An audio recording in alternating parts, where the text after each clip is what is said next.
little while ago, I put out a poll asking people if they thought aiming in Overwatch was fundamentally different from aiming in other games. While yes won the poll, a lot of you were a little bit confused as to why. Most of you just expressed some frustration for it being noticeably harder to aim in Overwatch compared to other games. Many of you attributed this to the fact that there's a lot of variety and a lot being asked of you.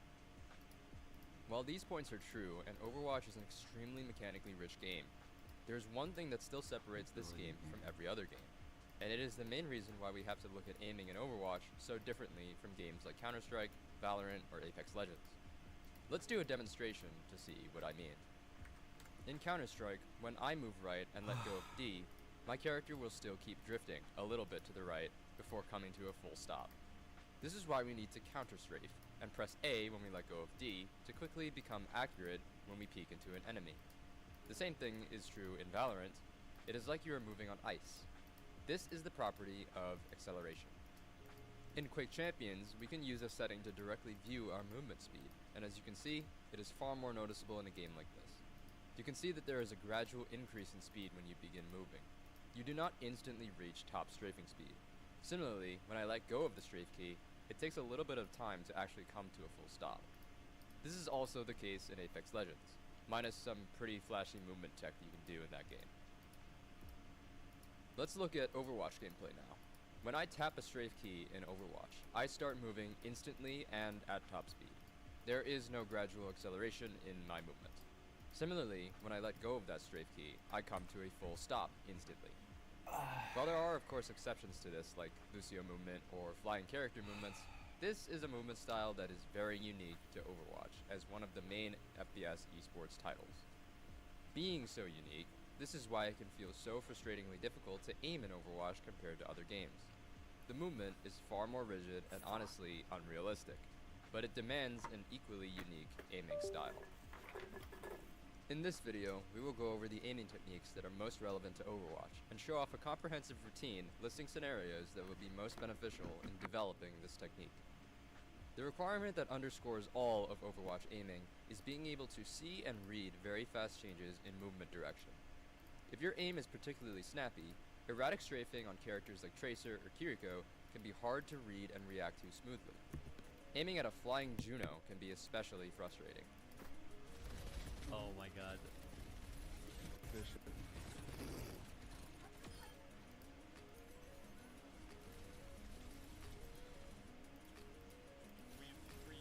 Oh my god, this guy's very much involved. Overwatch players often downplay the value that aim training can provide to their game. But where is that value? Most of the popular tracking scenarios in aim training are designed with gradual acceleration strafing. And while there are some variants that include instant acceleration patterns, they're tucked away in a gauntlet mixed with other patterns. The specific category we're searching for is often not what most Overwatch players see when they first come to aim training. It is called pure reactivity, and it features targets that move very erratically, have very fast movements, and of course, have instant acceleration. Tracking scenarios that feel like this is what this routine will focus on. I've already done a full breakdown of this aim category in episode 2 of my Aim Secret series linked here, but take this video as an enlightened rehash of those ideas. But I'm not just going to give you a routine and call it a day. It's better if you understand in depth how to play the scenarios so that you will be able to discover and add better scenarios that you might come across when exploring the aim trainer to the routine in the future. The difficulty in all of these scenarios is tied together by how hard it is to actually perceive positional changes that are occurring this quickly. Think about it. The more or faster you move your camera, the more blurry your screen becomes in the middle of all that motion. That's just your motion. Now think about what it looks like if you make all of those adjustments onto a target that is strafing like a madman. What if you are also strafing like a madman? These things compound. Putting this all together in a heated Overwatch match, you are staring at a blurry mess on your screen, where your only real hints for what to shoot at are basically blobs outlined in red enemy colors. The solution to this is pretty obvious, and it's something that Voltaic covered in the past. Practicing calm aim allows us to smoothen our adjustments so this blurriness is kept to a minimum. However, in pure reactivity, it's quite difficult to make use of the usual techniques like edge tracking or isolating our micros to our fingertips to make for seamless recoveries in tracking. Something that would help a lot externally is actually your monitor. The problem that we've described so far in this video should ring a bell to you if you've ever heard about BenQ Zowie's KovaaK technology on their flagship gaming monitors. This technology is literally designed to reduce the motion blur that we see in fast-paced games like Overwatch, Apex Legends, and Quake. We've seen a lot of reviews on KovaaK monitors doing the UFO test and the training range screen reading test in Overwatch, but to my knowledge, we have yet to actually put this technology to the test in aim trainers. That is, until today. Zowie sent me their 400Hz monitor, the XL2566K Plus, with KovaaK 2, and for the past month, I have been gathering scores on this monitor with the blur reduction technology enabled, on some of the fiercest pure reactive scenarios I could find in Kovaaks FPS Aim Trainer. These are our testing results. The numbers here don't lie. Despite it being slight, the advantage offered by blur reduction with KovaaK is definitely noticeable on these fast strafing scenarios. For both of these scenarios, the strafes are so fast and frequent that the challenge is all about deciphering the direction change and the corresponding angle as fast as possible. The blue line, which represents KovaaK on, traces consistently above the red line, which represents KovaaK off. While other scenarios don't benefit as much from KovaaK technology by Zowie, it is especially relevant in Overwatch and games with fast-paced, tracking-oriented gameplay. I mean, you can literally make out the footwork for Soldier 76 strafing on this monitor. Usually, I don't pick apart the benefits offered by peripherals this much, but with technology that is engineered for this express purpose, I needed to do so for a video like this. If you play any fast-paced FPS game and you haven't considered giving Zowie's KovaaK-enabled monitors a try, I strongly encourage you to do so. It is the preferred gaming monitor choice for FPS pros across all the major esports titles, including TAC FPS like Counter-Strike or Valorant, and for good reason.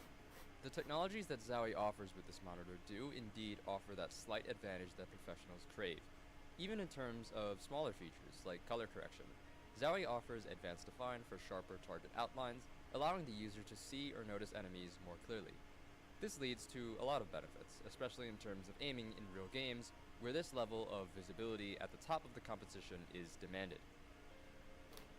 Now that we generally understand the issues that are present with aiming in Overwatch, let us break down the routine that this video presents. The scenarios featured here honestly are nothing special. This is what I believe comprises the gold standard for KovaaK's aim training for Overwatch.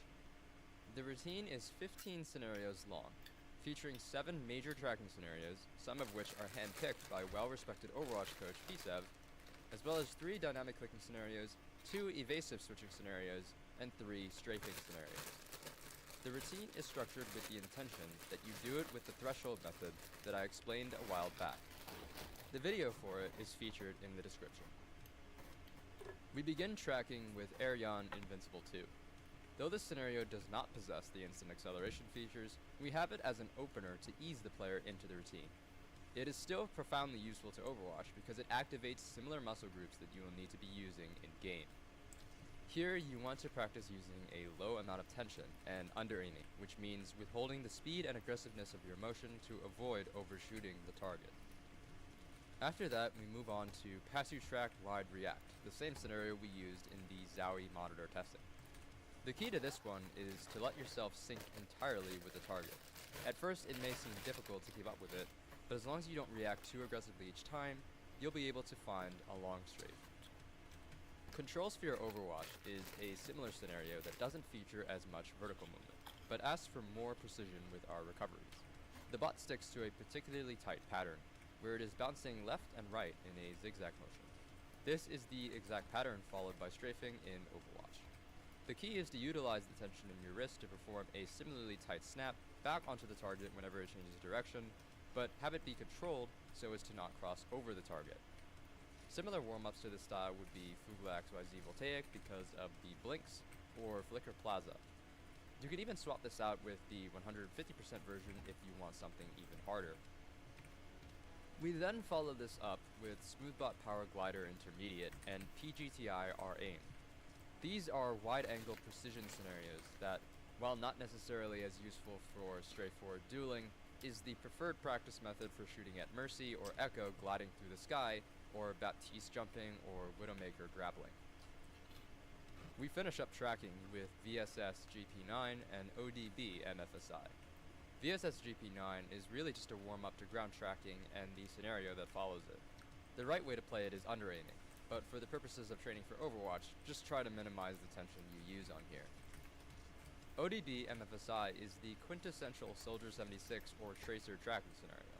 It very closely mimics the strafing mechanics of the game and is perfect for closer range dueling.